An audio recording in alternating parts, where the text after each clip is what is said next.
A bank robbery had been reported out here in Queens, and when our bank team called up to verify it, we got the wrong kind of a response.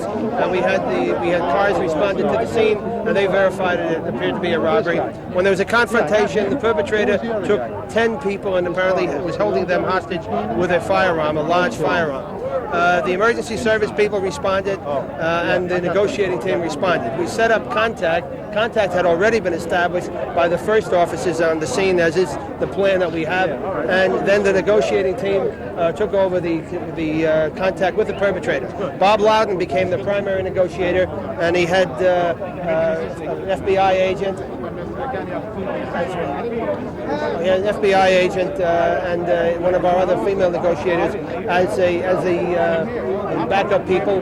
I acted as the coordinator outside. Eventually, Bob Louden was able to talk the perpetrator into giving a couple of people out each time, first for some cigarettes, then for some coffee, then for sandwiches, and finally, the emergency service people under Dan St. John and with McArdle and some of his other people had penetrated the bank. They were constantly probing, and they had made the floor. They came in through the basement and had gotten into the teller area.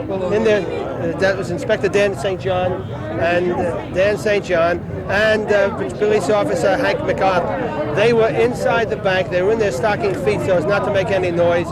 And eventually, when the perpetrator was down to 2 males and 1 female, he heard some noise in the back. He got up to see if anyone was in the back. When he opened up the door, he confronted McArdle. McArdle saw he had the weapon on the woman. He could not shoot at him. So McArdle threw his own weapon down, grabbed the hold of the perpetrator's hand with his weapon and threw him over his shoulder. Now, Dan St. John could fill you in further, perhaps. McArdle's right here. There he is. McArdle, you come over here. This McArdle's his partner, Johnny Lanigan. Pick it up from the part where after you penetrated the bank, you're in there and... Right. We got information from outside that he was going to come through the back door with a female hostage. The information was relayed to me. I was just standing on the side of the door. He came in the door. He pointed the gun at me. I dropped my gun because I didn't want to shoot because there was a woman in front of him. I picked the gun up in the air with his arm, threw him over my shoulder. With that, the deputy came over.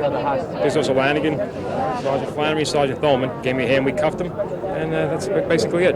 This throw him over your shoulder move, is that something you were highly trained in or something you just faked? Yeah, absolutely. Plus being scared.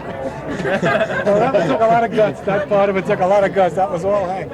Thanks, Danny. Thank you for All right, John.